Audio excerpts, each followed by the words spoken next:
Welcome to Amicus, a law review with Jim Santel, Civic Media's weekly review and discussion of some of the most significant news stories in the areas of law, government, courts, and the aspiration for justice.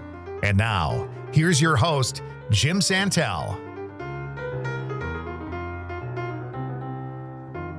Welcome to this, our weekend-venued broadcast. My name is Jim Santel, and yes, I'm your host this hour and next hour as well.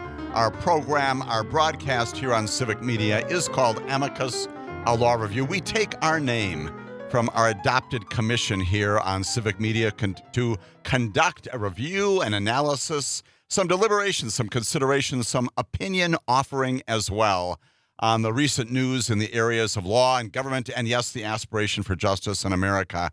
Amicus, as you know by now, is a legal term. It's derived from the Latin. It is meant to describe a friend, an individual, an organization, an affiliated party of some kind that assists in understanding, providing some appreciation, some assessment of the relevant issues of the day by offering some information or some insight or some perspective or some expertise. And that is indeed our aspiration for this broadcast, for our show here on Civic Media. That's our mission, our goal on this weekend broadcast that also involves you. And that's a part of our commission as well. You, our listeners, we value you. We cherish your involvement, especially your inquiries, your questions, your pursuit of opinions on this, our broadcast here on Civic Media. This weekend, as always, we invite your calls. Also invite you to contact us again through the Civic Media app. Phone number is 844-967-2789, 844-967-2789, either directly or through the app. Calvin, my wonderful producer here in the studios with me this weekend, is fielding and ushering those calls onto the air. Looking forward to your participation this weekend, as always, in our discussion about those major issues. What is on our syllabus, our academic schedule for this weekend, the next 2 hours on Amicus, a law review? We have many issues, and once again, they are pulled from the news stories of just this past week. Let me describe some of those things that we're going to discuss, and again, also invite your comments and questions along the way. We're going to begin, of course, with one of the top, if not the top story in America that also has a rule of law aspect to it, and that is the protests on campuses across our nation. We're going to talk a little bit about the facts of those, but then spend most of our time doing some civics, as we sometimes do on our weekend broadcast. Yes, we're going to talk about the First Amendment this weekend. We're going to talk about what the First Amendment says, provide you with a little bit of law school stuff on how it's been interpreted over the years, interpreted even to this day. When it comes to the application of the First Amendment, I will affirm again, as I always do on this and other broadcasts of Civic Media, that there is no right in our Constitution, even statutory rights, that is completely unconditional. There are restrictions and limitations on all of those things, even as we affirm the fundamental notions in our Bill of Rights and in other aspects of our Constitution. The First Amendment is no exception to that. We'll talk about the language of the First Amendment and then talk about the ways in which the courts have interpreted its application. Why?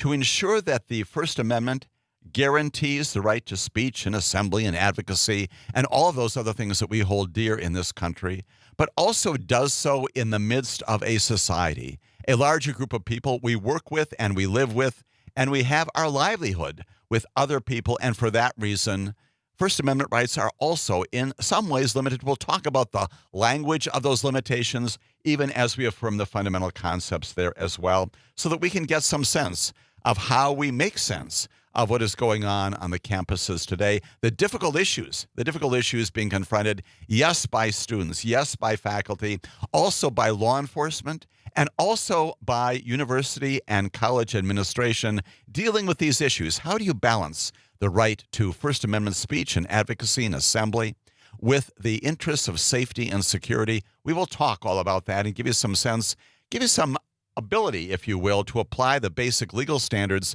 to what you're hearing about in America today, even as we go forward in the coming weeks as the protests and other advocacies continue in America.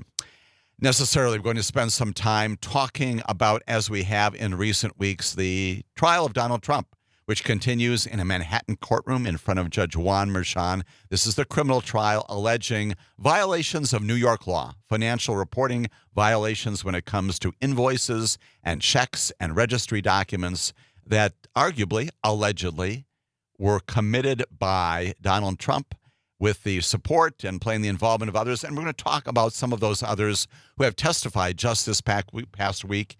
It has indeed been a significant week in the trial of that case, including just this past Friday, the testimony of Hope Hicks, one of Donald Trump's senior advisors, his communications director, when he was the president of the United States of America. We're going to talk, as we all do, always do, about credibility.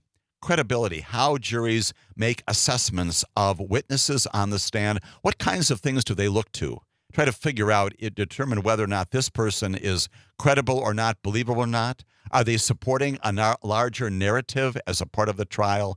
Are they arguing? Are they articulating some positions contrary to that narrative, which suggests that the overall positions being articulated by the parties are not true or are not subject to belief? We'll chat about some of the recent testimony, not just involving Hope Hicks, but other witnesses who populated the witness stand in that Manhattan courtroom just this past week. And then we'll look a little bit to the future, anticipating the continuation of that trial, which is, in the end, as we have described, also a trial about election interference, which again continues to be the principal statement, the principal position articulated by the district attorney in that case. Necessarily, as we begin to look forward to that time when the United States Supreme Court is going to be issuing some major decisions, we're going to do a little bit of revisiting a discussion that we had in our last weekend's program that is about this major argument, the argument involving Trump versus United States. That's the name of the case. It is executive immunity, presidential immunity. We spent a lot of time in our program last week talking about the merits and, from my view, the demerits of the argument that was pursued, conducted by the justices. A couple more perspectives on that coming out from the constitutional premise of what is an official act today. We're going to talk about that as well and give you some additional opportunity, as always, to call in and ask questions of me, inquiries of yours about what we can expect and what we might anticipate from our Supreme Court as they continue to deliberate on these cases. 62 cases altogether on their docket, as you well know. 18 of them, 18 already decided, leaving a good number for decision, yes, indeed, between now and mid-June, which is not too long. That's about 6 weeks or so. They could go a little bit longer, but highly unlikely. So we're going to chat, as we're going to be doing this weekend's broadcast and in future broadcasts, about what we're going to anticipate in the coming weeks. Among those many, many cases, what are the big ticket items that are out there? What should we anticipate? And that is, yes, that's also a teaser for Amicus Law Review, because as those decisions begin to get issued in the weeks just ahead here in the United States of America, we're going to be spending some time talking about precisely what the Supreme Court has done, the majority of the Supreme Court has done in those many cases, and what the minority, what the dissenters have said in those cases, to give you some in-depth sense, some microscopic justice analysis, if you will, about what our high court is doing on your behalf, on my behalf, in interpreting and applying the law of our nation.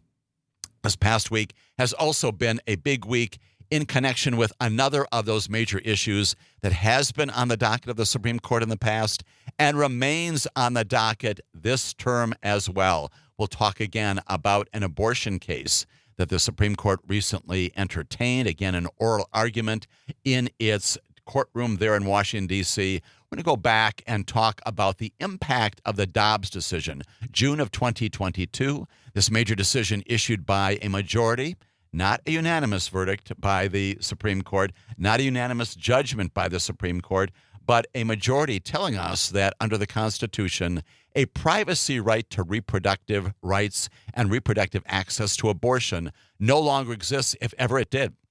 Justice Sam Alito telling us that Roe versus Wade was not only wrong now, but wrong when it was decided back in 1973, issued by Harry Blackmun and others at that time. We're going to go back and talk about the consequences of that Dobbs decision in places like Arizona and Florida, both of which have wrestled with the abortion issue in their highest courts, in their state Supreme Courts, and then have also undertaken other actions. In one situation, a legislative action of just this past week, an executive action signed by the governor in one of those states.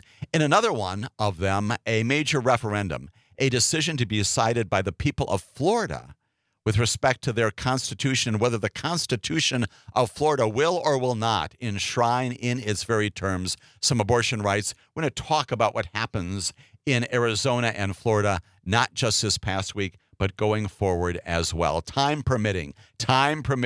And it is always tight because we have so many things to discuss. We'll also chat about another major matter going on, which we have not discussed on our weekend broadcast here on Amicus Law Review, and that is this major civil litigation brought by the United States Department of Justice, the Antitrust Division, against Google, a several-week trial in the courts of America. And we'll talk about the allegations in that civil case. This is not a criminal matter, but it is a federal case. And we'll talk about the allegations, the defenses made by Google to anti-competitive arguments made about its conduct with respect to it and competition in the area of social media. We'll chat about that. Why? Because oral arguments, closing arguments, just concluding just this past week, anticipating that a federal district court judge named Judge Mehta, we've talked about him before in context of some of the major decisions coming out of the January 6th rioters, the insurrectionists. We're going to talk about what Judge Mehta has before him in that Google case and why it is important, not only for the rule of law and justice in government, but also for all of us who think about the future of social media in our nation. All of that coming up in the next 2 hours on this, our weekend broadcast here on Civic Media. This is Amicus, a law review. My name is Jim Santel. I invite your continued involvement in our discussion this weekend, as always.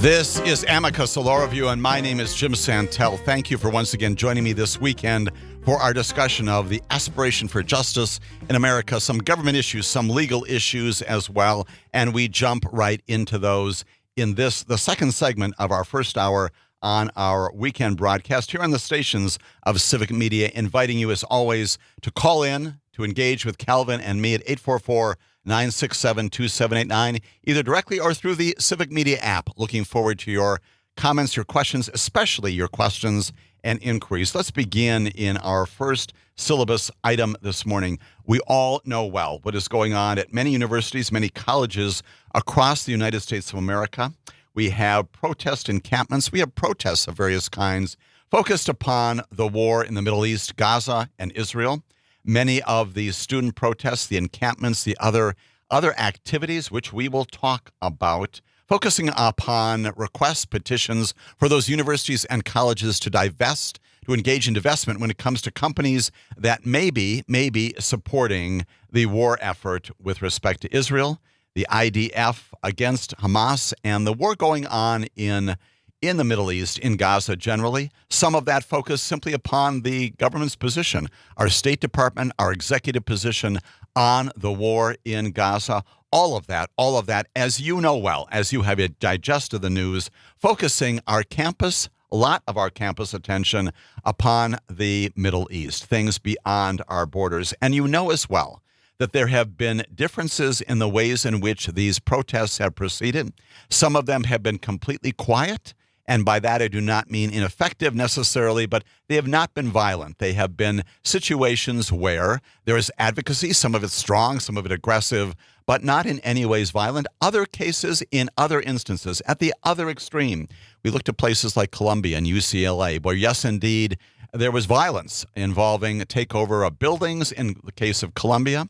Hamilton Hall, that iconic building there on the university there at Columbia. UCLA, just Thursday morning, finally, a bloody encounter between protesters and other protesters, counter-protesters, brought to an end by the involvement of the police there at UCLA, as it was in Columbia, and all sorts of differences in between, as this has spread across and populated our campuses, including places like Brown and Rutgers and even Northwestern, not too far from us here in Wisconsin, where the university engaged in discussions with members of the protesting groups, the students and others as well, and has indeed achieved some peace, perhaps an imperfect peace, but some agreements about how indeed we can all live together on those campuses without the violence.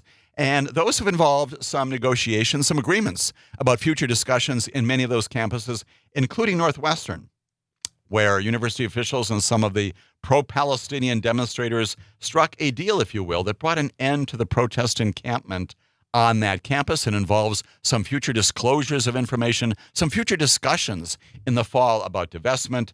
And that, of course, even that kind of resolution is not without its controversy, more advocacy under the First Amendment. It has drawn some criticism from some of the Jewish leaders, some of the Jewish students there. And that, of course, all of that is what America is all about, the capacity to disagree and to engage in discussion. And that is indeed what leads us to our civics aspect this morning about what the First Amendment says, what it doesn't say, what we can take away, admittedly, in a fairly superficial way this morning. This is not going to be a law school class. When you go to law school, when you've had other classes, the professors, the legal scholars will spend weeks, if not months, talking about the implications of the First Amendment because there is a lot out there. There's a lot of good case law. There's a lot of controversial case law out there about the application of the First Amendment. We're going to do sort of a general analysis of what the standards are when it comes to things like restrictions on the First Amendment and areas where government should not become involved, to give you some sense, perhaps some mechanisms for applying those standards to what you're seeing right now. I will let you all do that on your own because these things also involve a certain amount of subjective assessment. Some of it subjective, much of it subjective. But we'll talk about the First Amendment, which, of course, says the Congress. That's how it begins, although that has been interpreted, as you also well know, to mean the government. The government shall make no law. And there are also expressions, of course, in the First Amendment about religious liberty, the requirement that government not become involved in the establishment of religion. But the focus this weekend is on this language in the First Amendment that says, the government shall make no law abridging the freedom of speech or of the press or of the right of the people to freely assemble. That's what James Madison wrote. That's what our Constitution says. The first Congress passed that, of course, as you know, as a part of the Bill of Rights, and that remains a key part of our Constitution. Those are some of the first words in our Bill of Rights. And so how have the courts interpreted that? What kinds of things can government do and not do when it comes to applying that very broad language, that very inspirational language, aspiration for justice? How do courts interpret all of that in understanding what the First Amendment means and what it does not mean?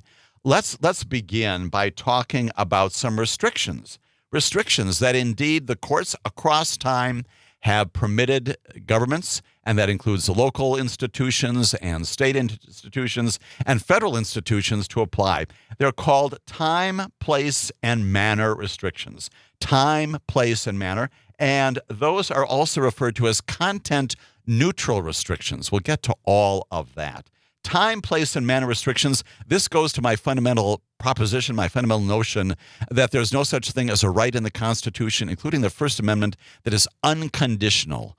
all of those rights, including the First Amendment, have some restrictions because we live in communities, because we live in a society of people, and we need to balance those individual rights to free speech and advocacy and assembly, and yes, of the press as well, with a concern about our overall safety and security and well-being. And so, the courts have said that governments can, in fact, impose restrictions on the timing, when it is you actually advocate in the public domain for changes, do other things in the advocacy pool, the places where you can do that advocacy. Yes, indeed, government can limit your access to certain areas. They can ask you, they can require you to submit permits for permission to occupy certain areas. And yes, indeed, they can also restrict, to some extent, the manner in which you even go about communicating.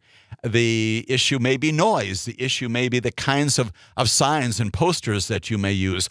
All of that, a balancing test in content-neutral restrictions that the Supreme Court and other courts have said the governments can indeed impose. Content-neutral meaning just that. We're not imposing restrictions based upon the content, the substance of what you say. Those have got to be content neutral, but governments can indeed tell you when and when you cannot engage in advocacy in the public domain. You can, as a part of a government official action, engage in limitations on place and also on, again, the manner, the very manner in which those content neutral messages are conveyed. All of that can be done. Even so, under many cases, the word is, the law is, the limitations have to be narrowly tailored to serve a significant government interest. They've got to be focused upon exactly what the government wants to do, and they have to leave some alternative ways of communicating messages. As we continue here on Amicus Law Review, more about the standards for the First Amendment, including some understandings of access to our campuses and beyond.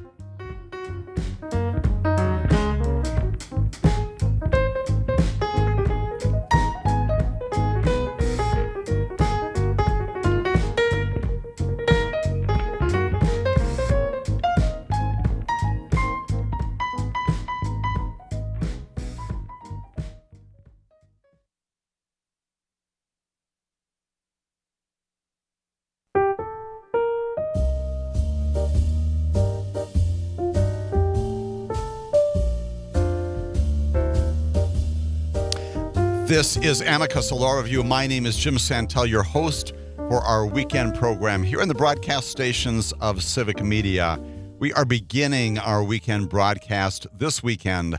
Along with Calvin, we're taking your phone calls, your comments to the Civic Media app at 844-967-2789, beginning our discussion this weekend with the campus protests and providing some civic instruction, if you will, a little bit of a mini law school this weekend on what the First Amendment means and what the courts have done when it comes to interpreting what you can and cannot do under the First Amendment. We were chatting right before the recent break about all these time, place, and manner restrictions that can indeed be imposed upon a group of people or an individual seeking to petition government, seeking to advocate in the public domain about various issues. Those kinds of things, time, place, and manner restrictions permitted under the First Amendment. Government can indeed limit those things in a content-neutral way. You cannot prohibit expressions under the First Amendment in terms of subject matter. I cannot establish as an alderman, as a legislator, as a federal official, limitations on subject matter. So, for example, if I wanted to advocate about issues in the area of labor or abortion or environment or immigration or, yes, indeed, the war in Gaza, the courts have looked at limitations on subject matter with a high deal of skepticism and even high scrutiny, basically prohibiting those kinds of things. That's where the First Amendment really takes its hold. What you cannot do, of course, is push back on reasonable limitations related to time, place, and manner. You can negotiate with local officials about the circumstances, and that is also contemplated by many of the decisions that the Supreme Court and others have issued. That is this notion that while there are rules and standards, much of it has to do with the circumstances, the physical layout, the particular facts of a case, and the situation that prompts the advocacy in the public domain.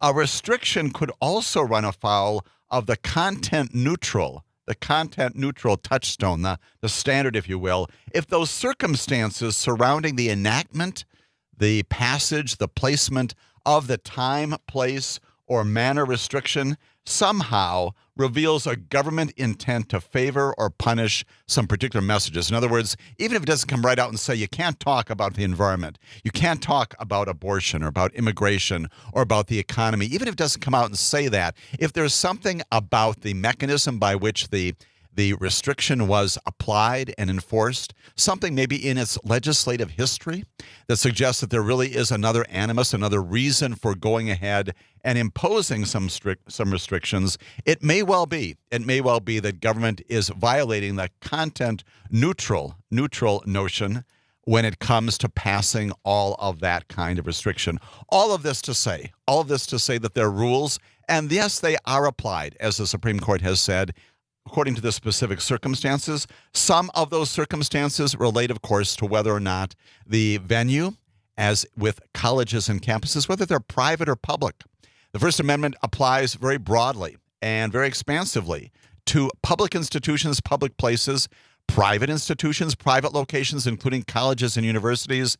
No. However, most of our colleges and universities across our nation, whether they are certainly public but private as well, have adopted these fundamental notions about the First Amendment, permitting on campuses the fundamental expressions of the First Amendment, the invocations of it, so that the lines, if you will, when it comes to public and private institutions, not blurred, but nonetheless, the rules for the most part do apply across the board, even though in the private institutions, they are not enforceable, if you will, under the Constitution itself, probably in a court of law. Most universities have adopted them even so.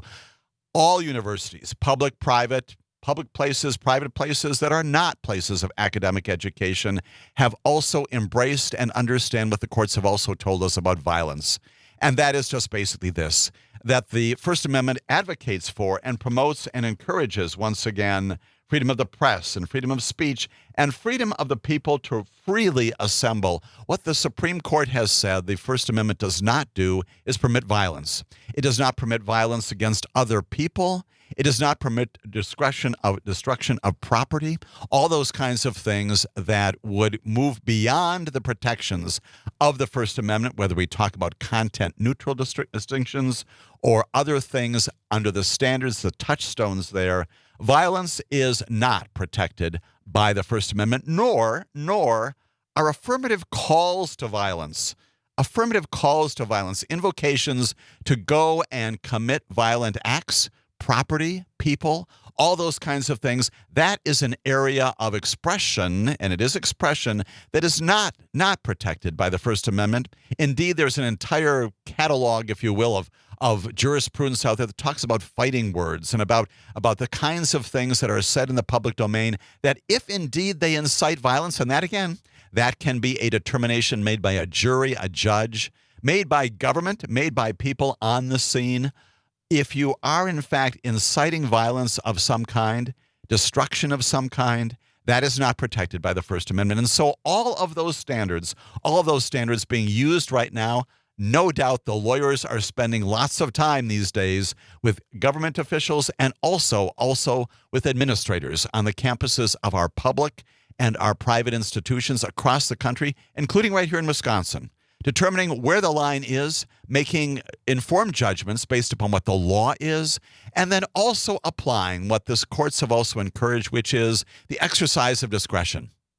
The campuses and other places of education, of common company, if you will, of gathering, often say that indeed, while it is possible to prohibit certain kinds of protests, the reality is that in the interest of promoting the First Amendment, we may permit some things to happen that may not be within the four corners of the First Amendment itself. And so, for example, an encampment that is not the subject or is not permitted by virtue of a permit, whether it's in a public park, on a campus, some other place, some movement up and down a sidewalk in a street, without authorization by a local government, the time, place, and manner restrictions that we talked about.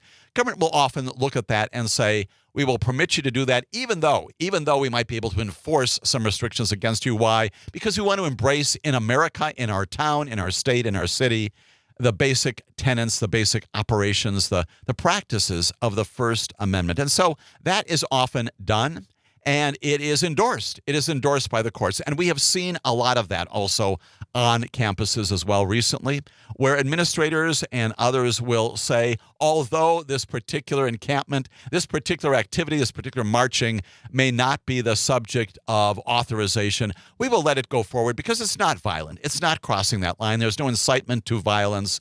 And we encourage the discussion, especially on campuses, where we have discussed before on this broadcast, the all-important notion of education, of sharing views that are different from our own, of hearing from others, and sometimes hearing offensive language. That is also contemplated and protected by our First Amendment. Things we don't want to hear, that's what America is about. That is especially what campuses are all about, private and public as well.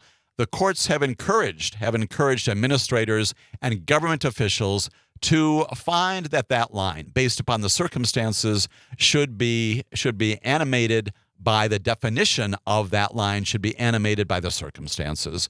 And that ensures both an adherence to what the First Amendment is all about, but also establishes that there are lines, and those lines can be crossed. And when, as on the campus of UCLA, there is bloodshed, when protesters and anti-protesters, other protesters engage in fight and people are getting hurt, that is crossing the line. And that is when, yes, administrators, as they did at the campus of UCLA, very early Thursday morning, this past Thursday morning, called in the police to bring this to a close. That's when you cross that line. At Columbia, also in Hamilton Hall, at some point the administration said the destruction of property there, the smashing of windows, the destruction of other hallways and furniture, those kinds of things, that cannot be tolerated. That is not protected.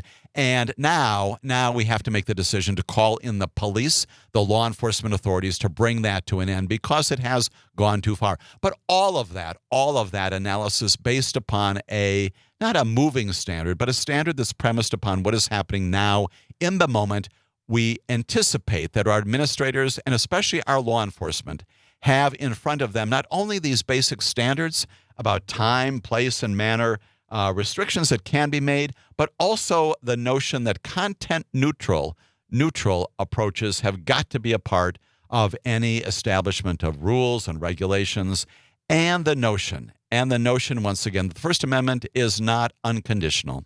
There are times when expressions and advocacies go beyond the protections of the Constitution, and that includes especially violence against people, against places, against property, and that is when the protections of our Constitution, of the Bill of Rights, no longer attach. All of that presented and offered to you, not in explanation or in justification or in reasonable analysis of every single thing that has happened in America on the campuses of our universities and colleges, but to give you some sense about the decision-making process that goes along in determining where the First Amendment adheres, where it does not. And decisions made, by the way, not only by administrators, but yes, by law enforcement, and yes, indeed, the students themselves and others who may advocate for change, for things that they feel strongly about in all of those areas that are content specific and do have substantive content to them. All of that offered to you this weekend on our broadcast as we think about the First Amendment generally and the First Amendment protections that are guaranteed to us, not without conditions. As always, we appreciate your phone calls, your comments as they come into our weekend broadcast. And right now we've got Bill calling in from Oconomowoc. Bill, appreciate your comment, your question, your inquiry to me this morning about the subject matter of our broadcast. Bill, are you with us this morning? Can you hear me okay? Yes, Bill, I do hear you. Okay? Yeah, we do hear you loud and clearly, Bill. Yes, go ahead. Do you remember when you and I revisited what you're talking about now about a couple months ago, and I asked you ethics charges on a number of lawyers and maybe judges could be about to happen. Do you remember that discussion we had? Well, I remember you calling in and we had a discussion about many things. Yes, but go ahead, Bill. What's your comment or question this morning? Well, here's my point. You would know more than anybody. Are we getting close to that point where ethics and judges' ethics and a lot of these attorneys that are linked with Trump are about to be questioned themselves? And I'm going to take this in a slightly different aspect and answer your question by saying that the reality is that lawyers are already being taken in that direction, right? We know about people like Rudy Giuliani and Sidney Powell and especially John Eastman recently, subject of review of their ethical predicates, if you will, their status right now. Their bar licenses are being examined. And that applies to me, to every other practicing lawyer out there. We are indeed, Bill, as you've affirmed again on this weekend broadcast, we are always, as lawyers, held to standards. We talk about being the officers of the court. And even just this past week, in the subject matter we're going to take up very shortly here, the trial in Manhattan, the judge talking about the obligations of lawyers appearing in front of him as officers of court to follow ethics rules and principles. That is always the case, frankly, whether you're in court or out of court. Bill, appreciate the comment, appreciate the call as well. And we also have Mark calling in from Prairie du Sac. Mark, your question or your inquiry this morning? Yeah, it's kind of interesting. This is kind of going beyond, a little beyond what's going on right now. But under the expansive nature that the Supreme Court appears to be looking at to expand presidential powers, finding some secret wording in the Constitution that gives the executive, the power to off his political opponents. That they're toying with it. They Absolutely. And right. And Mark, appreciate the comment. I'm going to maybe have you stay on hold here. We're going to chat about the Supreme Court in a later segment here on our weekend broadcast, talking all about what the Supreme Court is doing and not doing as we continue our discussion here on Amicus, a Law Review.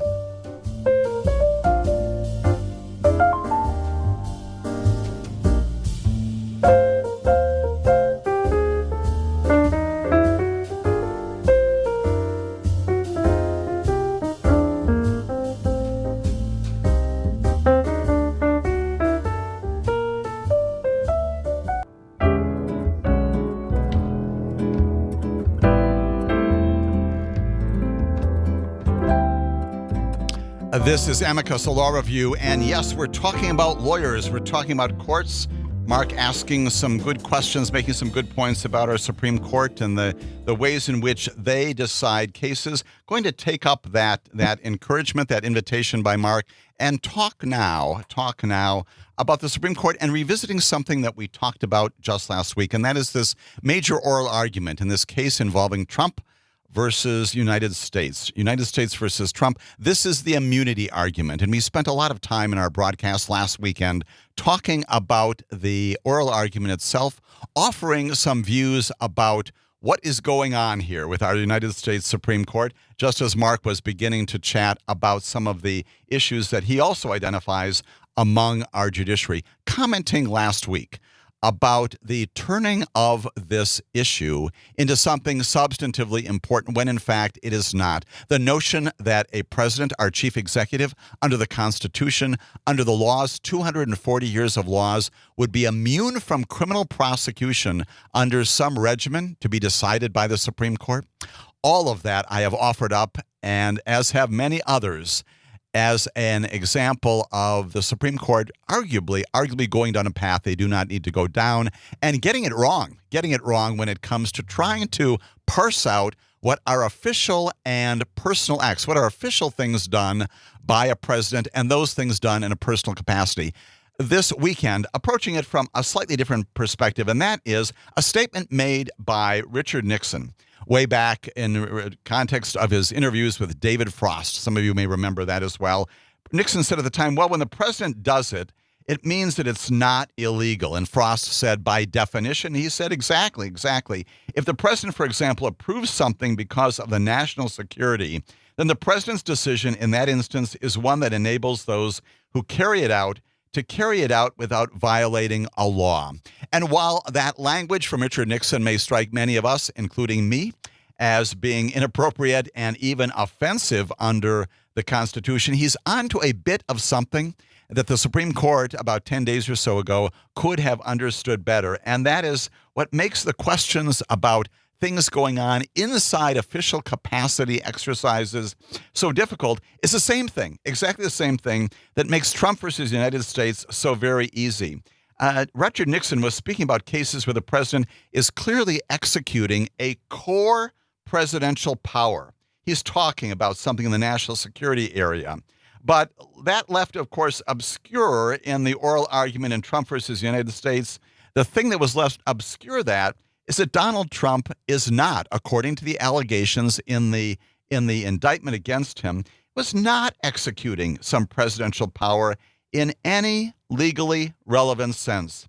When he did what? When he engaged in the behaviors charged in that grand jury indictment. None of the hard questions of presidential immunity are raised by that case, which is what we have said and advocated for on this broadcast and others. The only hard question is, why did the members of the Supreme Court permit this to sound a whole lot more complicated? Why did the lawyers, at least for Donald Trump, go down this road of suggesting that this is a difficult case when in fact it is not? What is absolutely clear about our Constitution and our constitutional tradition, of course, is that the president has no official authority or duty when it comes to selecting the next president, not in his or her official capacity. It's a question even whether Congress itself has anything to do with the selection of the president beyond what we know as the counting of electoral votes. Instead, where does that power inhere? It's the states. It is the states, right, that have the primary and perhaps exclusive power to determine the elements necessary for choosing the president of the United States of America. And we know that by virtue of what we have seen and our own constitutional access. The state legislatures are given the exclusive power to appoint in such manner as they may direct presidential electors. That's in the Constitution. In 2020, the court held that the power to tell presidential electors how they vote and how they must vote, that was also the subject, again, of analysis and affirmation by our courts. The point of all of this is that the president can, in fact, play a role in this process, but it's not official. The president does not have an official authorized role to play in a free country. All of us free to lobby a legislature, to reach out to a secretary of state, to reach out to other elected officials. But it doesn't mean that when a president does try to play a role in that process, he or maybe one day she is doing that in anything other than a private capacity, in a personal capacity as a citizen, a candidate, not a president who's performing the duties of his office. Or more directly, he or she is not executing an official act. And that's what the Supreme Court, from another perspective, failed to understand when it pursued all of this.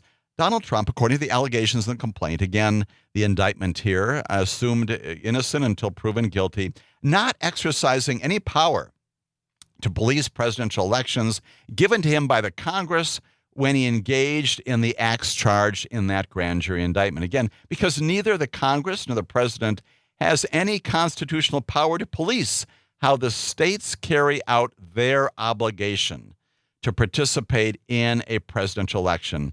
The actions, as alleged, were therefore not official acts because the authority to perform those acts flowed not from the Constitution nor from any federal law. The president acting not with any shield of federal law, but merely as an ordinary citizen. That's the personal part of it. That's the point of Michael Dreeben responding to the Supreme Court justices who are suggesting that somehow, according to the allegations in this indictment, there is this distinction between personal and official, when in fact there is not. There is not. This is an ordinary citizen trying to bring about the political result that he wanted, all personal in nature.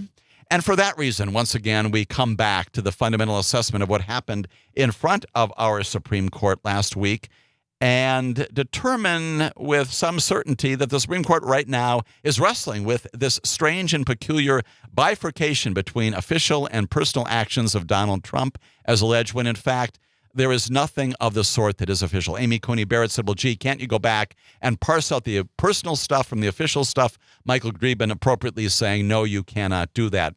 As I have said previously on this broadcast, I am still hopeful that the Supreme Court goes back and during the course of the deliberation undertaken right now as it begins to assemble this all-important decision about presidential immunity, comes back to its senses and says, no, indeed, there is no such thing that protects a president in the performance of his duties that is criminal in nature, protects from prosecution. We anticipate the Supreme Court hopefully will come to that conclusion, but we'll report on that in the weeks ahead here on our weekend broadcast, Amicus, a Law Review.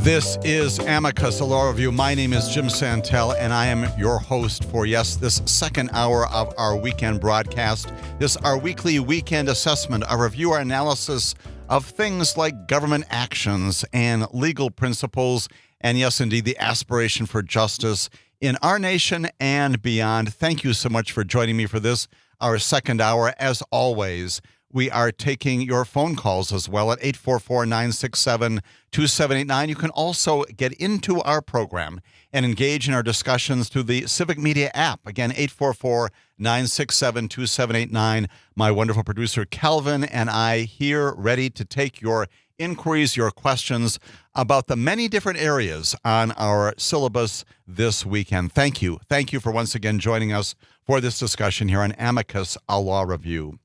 We are talking, as we always do, about the United States Supreme Court.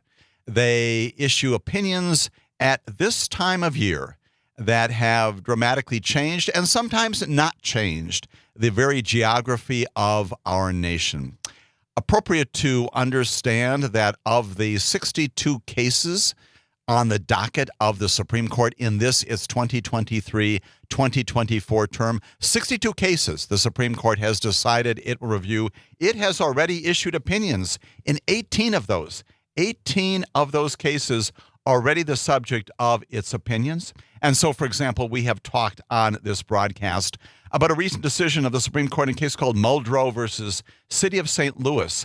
A unanimous decision. Keep that in mind, an important aspect of this. All 9 justices determining in the end that workers can indeed pursue employment discrimination claims over job transfers, movements inside their employment without having to show that an involuntary move with which they disagreed caused some significant disadvantage, like harm to career prospects or a change in salary or rank. What that means is, again, that under Title VII, the options for showing employment discrimination in the terms and conditions of employment are broader, or at least now that they are defined under Muldrow versus City of St. Louis, according to all the members, all of them, all 9 of them unanimously agreed to this broader understanding of the circumstances under which employment discrimination claims can be made. We know as well that 9 of the justices, all of them unanimously, in a case called O'Connor-Ratcliffe versus Garnier and Linkey versus Freed, actually 2 cases brought together, they said this about social media. Focus a lot on social media, this docket. Public officials, they said, can be liable for blocking or deleting their critics from their social media accounts, but only when they're acting in an official capacity and with actual authority from the government for which they work to speak on behalf of that government. In this pair of unanimous decisions, again, the court said that public officials are still private citizens with their own constitutional rights, but if information is accessible only on those personal accounts, and a public official blocks a critic, prevents them from getting access to it, that's when rights to constitutional access to information can, in fact, be unconstitutional. A significant case, again, O'Connor-Ratcliffe, and Linkey versus Freed, that also decided. And a third case I'll highlight again this weekend, also unanimous, which again is a part of the appropriate identification of what's going on here. We're getting a lot of cases where they all agree. So those are coming out now. A case, of course, as you know, ballot eligibility for Donald Trump. Colorado cannot disqualify Donald Trump, could not disqualify Donald Trump because of his actions before and during the January 6th attack. And that decision issued way back in March. Justices said that the Constitution does not permit a single state to bar a presidential candidate from national office, and they declared instead that the responsibility rests exclusively with the Congress and not the states, keeping Donald Trump on the docket there in Colorado and across the United States of America. Other states also looking to that. So 3 cases among the 14 highlighting this weekend here on our broadcast, but many others undecided. We'll give you some sampling this weekend and in the weekends ahead of what we're still anticipating from the Supreme Court. It is going to be a busy time. This is the time, mid-May into mid-June, approximately, when the Supreme Court starts to issue some of the decisions. We have talked already again on this weekend broadcast about this case, Trump versus United States, the immunity case. That will be coming out highly, highly unlikely, depending upon what they decide, that will be a unanimous decision. It appears that 6 members of our Supreme Court may be going in the direction of identifying this bifurcated analysis, where there are some areas where if they're official conduct, if there is official acts, that those might be protected by some concept of immunity. But if they're personal, those are not. A distinction, again, that I and many others who look at this from not only a legal perspective, but also a broad constitutional and future of the republic position view as ridiculous, as a position that cannot be embraced. We will see what the Supreme Court does. That one very highly controversial, argued just on April 25th. We know as well there's another case that we have talked about on this broadcast, Fisher versus United States. Doesn't involve Donald Trump by name, but plainly implicates once again this prosecution pending against him right now in the federal district court in the District of Columbia, alleging election interference. 4 counts there brought by a federal indictment. That case suspended while the Supreme Court determines whether or not there is immunity in that other case. And also, arguably, depending upon what they do in Fisher, that could also have an impact upon not only the prosecutions, the convictions of hundreds of people that have been prosecuted and sentenced, and in many cases incarcerated under a particular statute. And the question there in Fisher is whether prosecutors properly charged them, and arguably, derivatively, whether the grand jury in the Trump case properly charged Donald Trump using a law that makes it a crime to obstruct or impede an official proceeding. In this case, the disruption of Congress's certification of the 2020 election results. We know that well from what we saw on January 6th. The question is whether or not the statute applies. That's Fisher. That was argued on April 16th. We will see. We will see what the Supreme Court does. It appears there from the tea leaves that a majority of the Supreme Court, as we have said previously, the majority of the Supreme Court in the Fisher case appears inclined to say that the application of Section 1512, which is the statute under which Mr. Fisher and others, and yes, indeed, Donald Trump has also been prosecuted, is not applicable, at least to on-the-ground activities. Question whether or not the statute is applicable to the charges against Donald Trump in the other discrete case against him. That will be the subject of even more litigation, depending upon what the Supreme Court says. The third major case coming out of the Supreme Court having to do with Donald Trump. Other things we're also anticipating in the area of guns as well. Guns for suspected domestic abusers. This is the Rahimi case, United States versus Rahimi. An argument held way back on November 7th. The question there, the big gun case on the docket of the Supreme Court this term, whether a federal law disarming individuals who are subject to domestic violence protective orders issued by state courts, whether that violates the Second Amendment. There is a federal law that prohibits anyone, again, under the Second Amendment, one of those situations where the Second Amendment, not unconditional, has restrictions on it, a federal law that has been upheld up to this point that says if you are subject to a domestic violence restraining order, you cannot possess a weapon. You can't hold one, you can't use one, you can't sell one or transfer one. And Mr. Rahimi, challenging that in this case, argued before the Supreme Court back in November, questioned whether or not the Supreme Court will uphold that federal law in one of its major guns cases. And it appears that they are poised, that is the 9 members of the Supreme Court, poised probably to allow that ban to remain in place. This is a bridge too far, especially with the facts from Mr. Rahimi and his particular conduct. We'll see what the Supreme Court does in the Rahimi case having to do with the intersection between federal law and this domestic violence restraining order situation. Another big case we're still waiting for a decision on.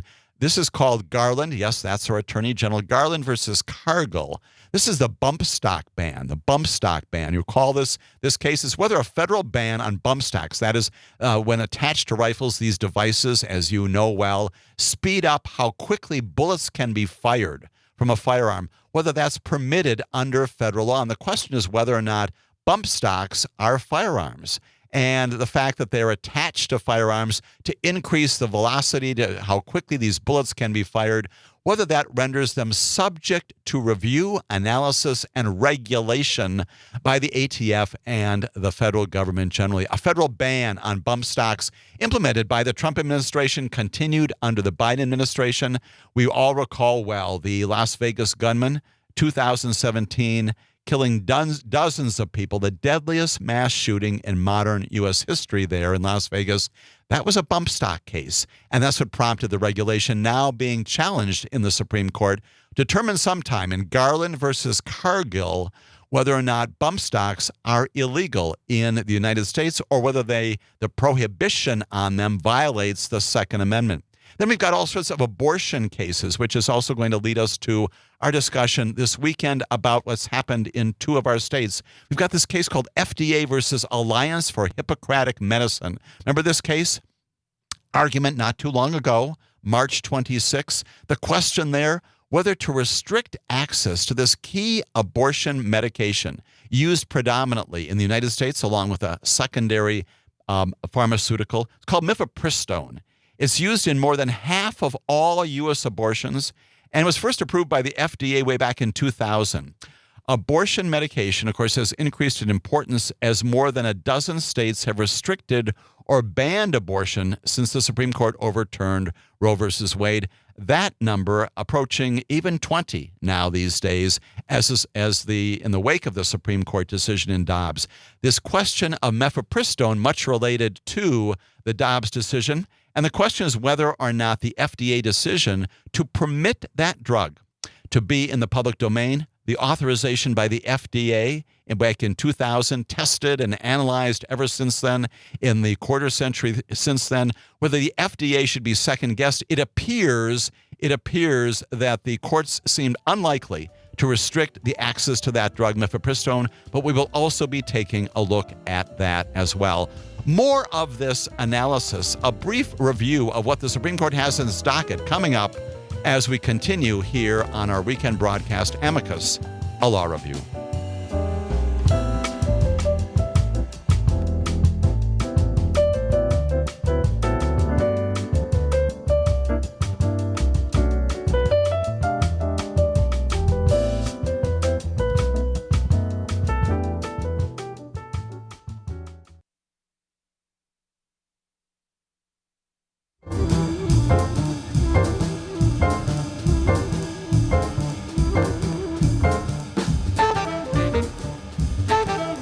This is Amicus, a Law Review, and we are talking in this segment of our weekend broadcast about what we can anticipate from the United States Supreme Court in the weeks just ahead. Yes, the next 5, 6, maybe 7 weeks out there, going to be populated by lots and lots of decisions in many different areas of our lives and livelihoods, as the Supreme Court has done virtually every year in our contemporary lives, deciding major cases. This is the time period early, mid, late May into June especially, early June especially, a hot period of time for the Supreme Court to begin to issue these decisions, including as we were talking about cases involving reproductive rights, privacy rights under the Constitution, all of that in the wake of the decision almost 2 years ago now, June of 2022, and a decision issued by the majority, not a unanimous verdict, not a unanimous judgment by the Supreme Court, but by an opinion written by Sam Alito, finding that the privacy rights, to the extent that they adhere at all in the Constitution, do not extend to abortion rights, to reproductive rights. That, of course, is the Dobbs decision that has changed dramatically what is happening in America with respect to abortion rights and access.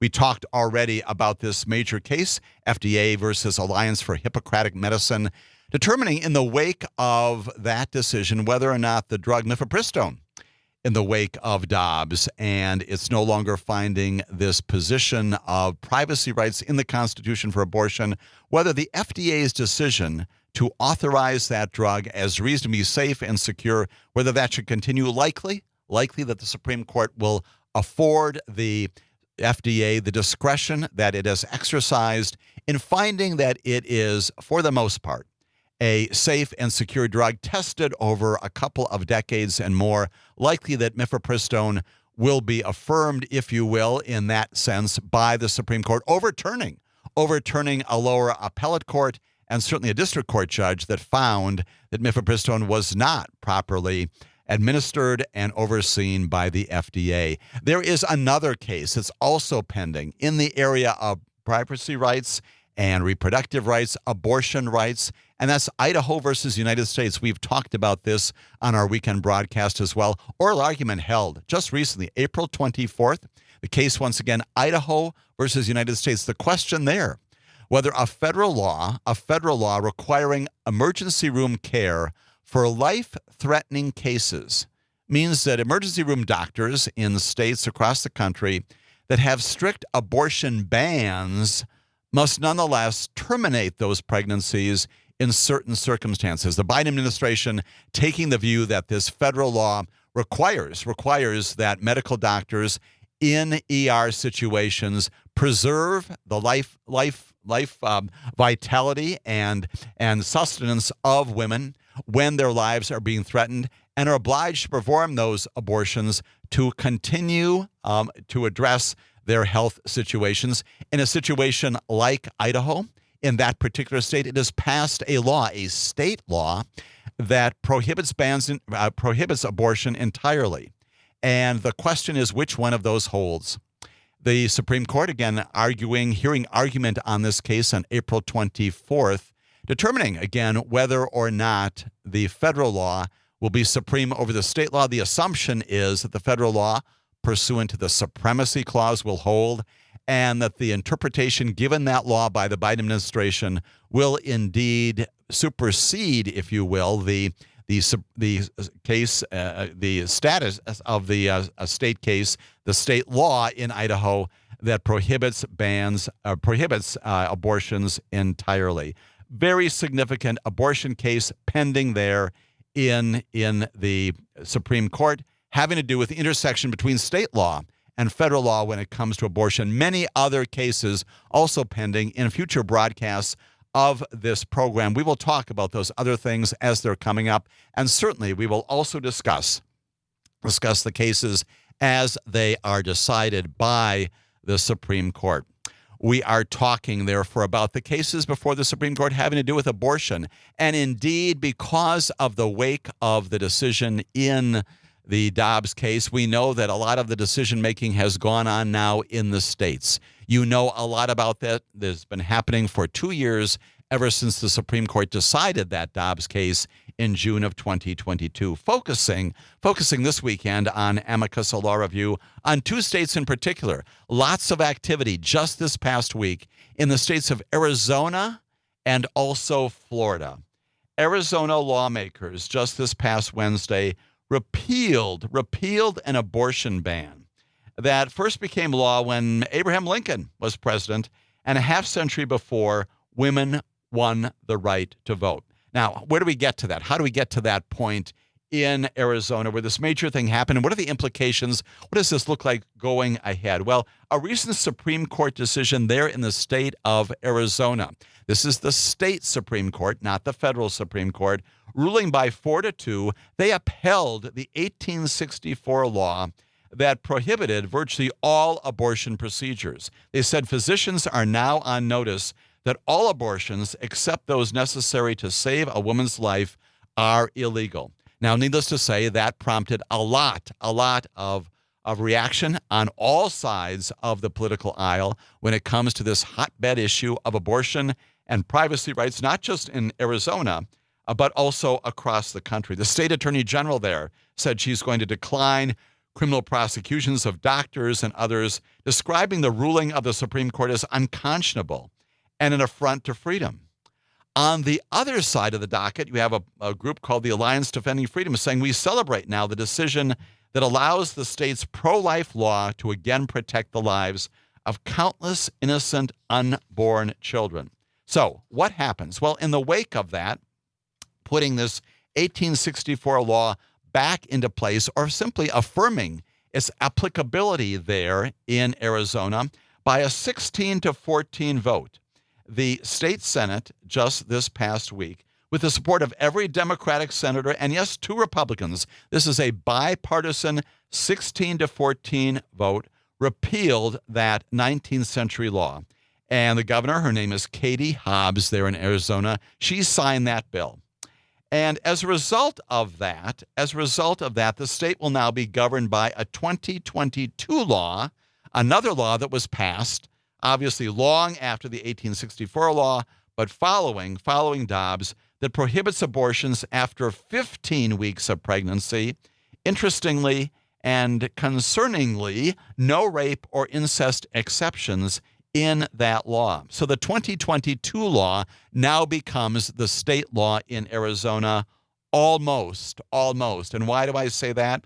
Well, the repeal of the 1864 law by virtue of Arizona law does not become effective until 90 days after the legislature adjourns. It has repealed the 1864 law, but the repeal of that doesn't become effective for 90 more days, which means that more than technically, right now, the 1864 law remains in place. It will go out of applicability, effectiveness, 90 days after they leave, and the 2022 law goes into effect.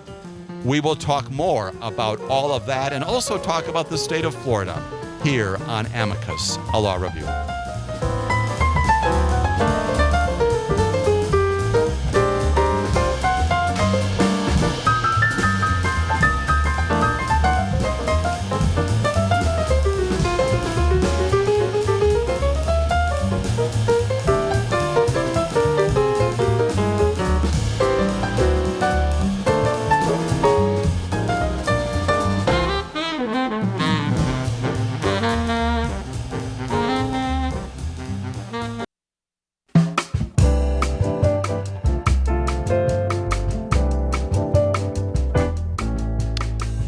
This is Amicus, a law review. My name is Jim Santel, your host for these remaining segments on our weekend review of now talking about abortion in America, talking specifically about major events in 2 states, in Arizona and, yes, in just a moment or so, Florida, things that happened in the wake of the 2022 decision by the Supreme Court saying that there no longer is, if ever there was, a position vested inside the Supreme Court that establishes a privacy right to reproductive rights and abortion, talking about the situation in Arizona where just this past week, the governor signed legislation repealing this 19th century law that imposed a prohibition on virtually all abortion procedures, effectively now going into effect 90 days after the legislature leaves and moves on to other things. And also in the meantime, effectively keeping that 1864 law in place. All of that sort of confusing procedural history, prompting an awful lot of people to say we need to do something even in the interim to ensure that the 1864 law does not take place in that state. But the governor, of course, the attorney general has said they will pursue no prosecutions of anyone under that 1864 law. But the 2022 law is also getting a lot of attention because it, too, prohibits abortions after 15 weeks of pregnancy with no exceptions for rape or incest. Look to Arizona for a lot more action there. Indeed, State Senator Ana Hernandez, who is one of the sponsors of the repeal measures, said, "We are standing in a moment of Arizona history." Certainly that is the case for Arizona as they wrestle with the 1864 law, the 2022 law, and the interplay between a state Supreme Court, legislative action, executive action on this issue. More certainly coming out from the state of Arizona, coming out also from the state of Florida, where once again we have action initiated by a state Supreme Court. This, once again, is not the federal Supreme Court. It's the state Supreme Court in Florida. A recent Supreme Court decision, this one is 6-1, says that based upon our analysis, finding no clear right to abortion embodied in the privacy clause of the state constitution, the petitioner here cannot overcome the presumption of constitutionality, and therefore, basically keeping in place a Florida ban after 6 weeks of pregnancy passed by the legislature. Interestingly, in a separate ruling on the same day, same Supreme Court said, even though we're going to find that ban, that 6-week pregnancy ban, remains in place, by a separate ruling, by a 4-3 decision, a very much split decision, the state Supreme Court there said that a proposed constitutional amendment, a change in the Constitution of the state of Florida that would guarantee the right to an abortion before viability. That's the language of the proposed constitutional amendment. Usually before viability means around 24 weeks or so. That's the state of the medical condition today. That will be on the ballot in November. And the Supreme Court says, yes, indeed, that can be on the statewide ballot come November. And so that 6 weeks ban on abortions, which is now effective, and it became effective as of May 1, just this past week, just this past Wednesday. The 6-week ban on abortion is now effective in Florida. And two things will happen. One is that in November, months from now, the people of the state of Florida will go to the polls and determine whether or not they want to override, to supersede that 6-week ban by passing what's called Constitutional Amendment 4. This is the amendment, once again, that allows abortions before viability. That would need more than 60% of the votes in that November polling. So that is coming up. But in the meantime, the 6-week ban remains in place in the state of Florida, prompting an awful lot of advocacy, as in Arizona there, about this constitutional amendment, again, that would establish guaranteeing the right to an abortion before viability, usually around 24 weeks, whether that will become the law and the constitutional standard in the state of Florida, superseding what the legislature previously did. An awful lot of advocacy. We have seen recently the governor there, his name is Ron DeSantis, advocating that the law remain exactly as it is. This was his proposal in the past. This is his legislation passed by the state assembly and the state senate. Nonetheless, he is advocating for the defeat of Constitutional Amendment 4. And you also have others, including our Vice President, Kamala Harris there just this past week, advocating that Constitutional Amendment 4 should be passed by 60% or more of the people of the state of Florida. All of that happening in the states of our country as this issue continues to percolate up undeniably, not just in our courts, not just in our legislature, not just in our executive branches, but yes, indeed, in polling places. This continues to be a major issue. And the Supreme Court, as we indicated earlier in this broadcast, has not gotten out from under the need to address abortion issues. They've got those 2 cases pending for decision sometime soon in our nation's history. All of that happening in our courts of America. We also spend some time on this broadcast talking about financial crimes and economic crimes and other things affecting the future of our nation. And we talk also about civil liability, things brought by private parties, brought by the government to enforce the civil law, including, yes, that's right, the antitrust laws of our nation. We have not previously focused much, if at all, upon this major case pending right now in the federal district court in the District of Columbia involving Google.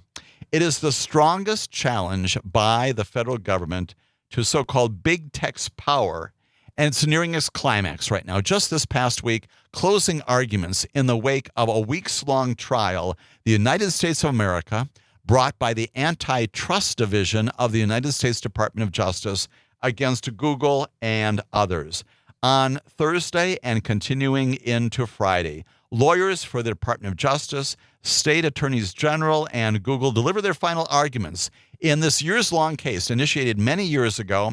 It's called the United States and Others versus Google. And the question, again, is whether this tech giant broke federal antitrust laws to maintain its online search dominance. Those arguments concluding now, a decision anticipated by the district court. This case tried a civil case, tried in front of Amit Mehta. We have talked about him because he has been presiding over other cases, other criminal matters involving a completely different subject matter, and that is the insurrection. He presided over many cases involving defendants brought into court by the U.S. Attorney's Office in the District of Columbia for the insurrection on January 6th. Now he is presiding over this case weeks long about whether or not Google violated our nation's antitrust laws. And he will make a decision, presumably sometime in the months ahead.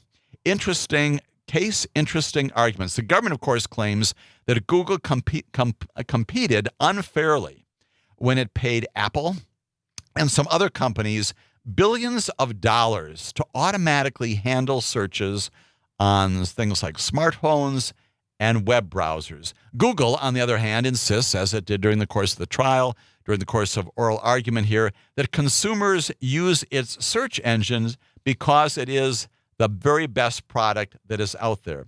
The trial, once again, as I indicated, the biggest challenge to date to the power of today's tech giants, which have defined, frankly, an era in our nation. Billions of people around the world depend on these products for information and for social interaction and commerce.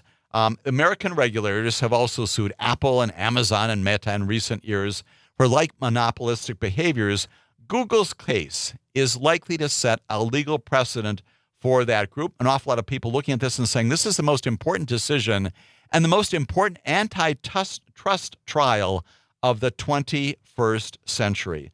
At the heart of the case, again, is Google's dominance in online searches, which generates billions in profits, as we know, annually. The government, once again, the Justice Department maintaining that Google's search engine conducts nearly 90% of all web searches. The company spent about $26.3 billion in 2021 alone to become the default search engine on browsers like Apple's Safari, Firefox. And what that means, at least according to the government, is that it automatically selected for users out of the box those browsers and those search engines. And all of that, again, presented during the course of the trial. Apple's share, about $18 billion, according to an awful lot of reports.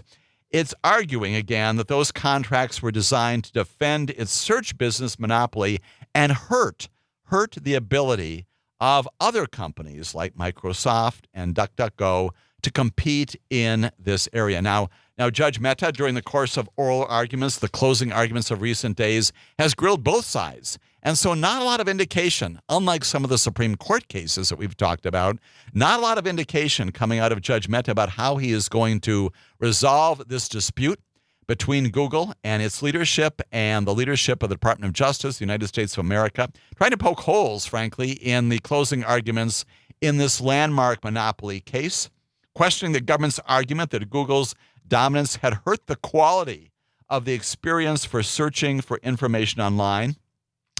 Ask them about that, the quality of the product. Didn't this in fact actually enhance in some ways the quality of the online experience, but also pushing back against Google defending its central argument that it isn't a monopoly because, according to Google and its lawyers, Google uses other companies like Amazon to search for shopping items and TikTok to search for music clips. In other words, pointing directions in other areas. Certainly, I don't think that the average person, Judge Mehta said, would say that Google and Amazon are the same thing. And so Judge Mehta, looking at both sides and wondering aloud whether or not one side or another has the better of the argument. The judge questioned how it would be possible for another company to beat Google out as the search engine that automatically populates for Apple's web browser Safari.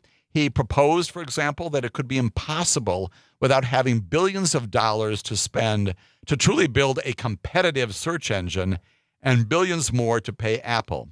He prodded Google's lead litigator on the argument that companies like Amazon and ESPN are two competitors at the same time to its search engine. He noted, for example, interesting, that he wanted to know who the shortstop, that if he wanted to know who the shortstop for the Baltimore Orioles was in 1983, he would most likely use Google. And the point of all of that, this discussion between the judge, Judge Mehta, and the lawyers for the Justice Department and the lawyers for Google, is that he is testing the legitimacy, the strength, the power of the arguments in both sides, interrupting them about issues that he is identifying. Again, no jury here, no jury to decide this case. Judge Mehta will be determining whether or not the allegations of antitrust claims against Google held up. An awful lot of predictions that he is not going to find that Google has engaged in so much violative behavior that it needs to be broken up, but that would be one of the remedies. Unlikely he will do that. He may do some things short of that along the way, some determination about whether or not some things in Google's practices do require some remedial action, some intervention by the courts based upon the Justice Department's allegations. Are there things short of breaking it up? Should they pay some fines? Should they do some other things in terms of their future operation to address what may or may not in the end be antitrust violations? That will probably come out long after the Supreme Court cases in June are decided. Judge Mehta now has that so-called under advisement. He can make his determination whenever he would like. It is no small thing. Weeks and weeks of trial testimony, of evidence, of documents, of arguments along the way. He's got a lot before him, a lot on his docket. We will continue to monitor that and report back on what the judge says in this Google antitrust case here on Amicus, a law review.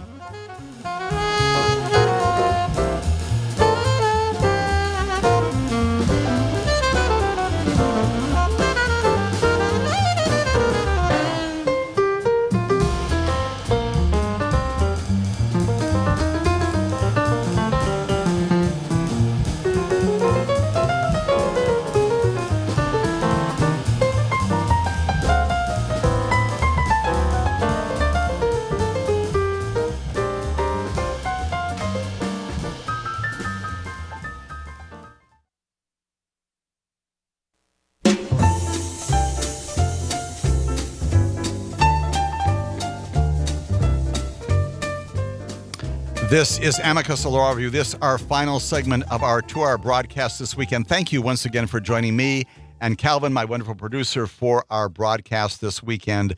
We are concluding in this, our last segment, by returning, yes, as promised, to that trial going on right now in the Manhattan courtroom, presided over by Judge Juan Merchan. This is a criminal case. It is a state criminal case, not a federal case, brought by the district attorney. His name is Alvin Bragg, alleging that Donald Trump, the singular defendant there, 34 counts of allegations of false statements, false representations, false documents when it came to paying off Stormy Daniels, Karen McDougal, and others for keeping quiet about previous alleged sexual liaisons, relationships before the 2016 election. And again, as I said at the outset of our broadcast this weekend, that's the premise of the presentation by the DA, which is that this is also an election interference case accomplished through the violation of New York law by failing to come forward with accurate reports, invoices, checks, register entries, all those kinds of things. Lots of things going on in this case. And again, we are entering into arguably the third trial. We've had 2 weeks of testimony, not every day. The judge is taking Wednesday off to permit the parties and him to do other things. He also has a docket going on. But we know that from just this past week, we have a number of additional witnesses being presented, again, as a part of the prosecution case. The prosecution has the obligation, as you know, of presenting evidence beyond a reasonable doubt to prove the allegations in this 34-count charge against Donald Trump.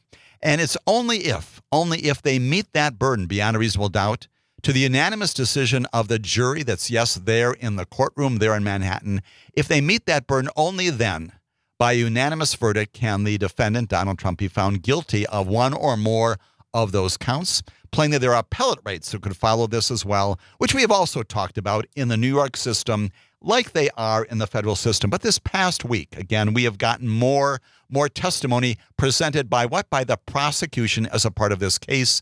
That includes direct testimony, questions asked by the prosecutor, and then also, as a part of our system, cross-examination by the attorneys for Donald Trump. And they have pursued that. And that is the appropriate part of the process.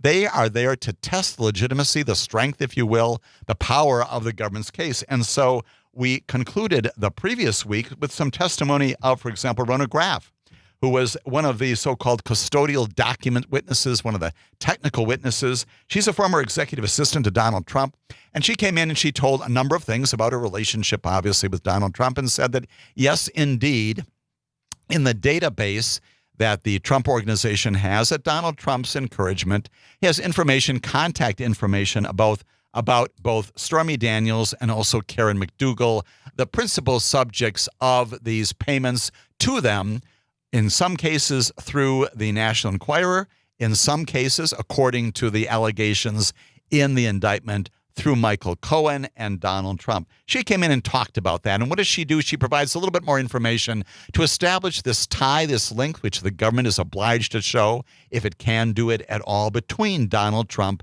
and his operation and these particular women. She basically establishes that, yes, indeed, there plainly was communication between them, followed by this fellow named Gary Farrow, F-A-R-R-O. He's the financial loan manager for First Republic Bank. And he is also not a direct fact witness, but he comes in and talks about the ways in which he established a predicate loan of $130,000, a home equity loan. It was extended to Michael Cohen, who will be a future witness here, probably next week or maybe the following week or so. He comes in and talks once again. He provides the financial records, the documents, the transactional piece that will support, presumably, what Michael Cohen will say down the road based upon the transaction between Michael Cohen. He gets this home equity loan, $130,000, which he then turns over to Stormy Daniels to pay her off, to be quiet about this previous sexual liaison. So we get those witnesses who are adding more information to the overall story. Independently, any of those witnesses does not establish proof beyond a reasonable doubt, but collectively, as the witnesses go forward, they add more to the story. They hang more things on the overall story that was told by David Pecker, the first and principal witness up to this time. We also had the testimony just this past week of an attorney named Larry Davidson. If David Pecker talked about the dark side, if you will, of publishing, or at least publishing in the National Enquirer, catching and killing stories, saying things that are not true, publishing things or not publishing things based upon not the legitimate interest in journalism, but upon political motives, Larry Davidson comes in and he talks about how he has clients, and the purpose of his work on their behalf, clients, is to manage things like this. He is the attorney for both Karen McDougal and Stormy Daniels. And he comes in and says, yes, he brokered what he called consideration, basically the agreement for their silence in exchange for those monetary payments. He is subject to a lot of cross-examination along the way, and that happens very, very clearly and emphatically. We have Douglas Dowse, who comes in, who provides some forensics for an exchange, an electronic exchange, a recorded conversation between Michael Cohen and Donald Trump about the Karen McDougal matter. All of that comes in. And then finally, just late this week, the testimony of Hope Hicks. And she comes in and provides more information about what was going on in the context of the Trump campaign 2016 after news of the Access Hollywood tape breaks. We're going to talk in the future more about credibility of witnesses. I would offer here that Hope Hicks, both in terms of her demeanor and substance, not only provides more information about what was going on at the time, connections with Donald Trump, conversations with all of these players, but also does it in a very compelling way. The final comment I would make is also about something that happened outside of the jury this past week, and that is the judge admonishing the defense and the defendant in particular about his public statements that somehow this so-called gag order, a word that once again makes me bristle, this order that prohibits him from talking about or calling names to witnesses and jurors, somehow prevents Donald Trump from testifying in his own behalf. And yes, indeed, Judge Juan Merchan says in the courtroom late this past week, let me be very clear, and here's the civics lesson from him, and also as we close out on our broadcast, that nothing about the order imposed upon a defendant here in any case prevents a defendant, if he wants to do it, from testifying. That's the right. Nothing prevents the directions of the court from preventing the defendant from testifying. More about those civics lessons from the bench of Judge Juan Merchan, from other courtrooms across our nation, as our civic media broadcast here in Amicus, a law review, continues in the weeks ahead. Stay with us for those discussions. Join us for those discussions. Thank you for being with me this weekend. Have a great week, everybody.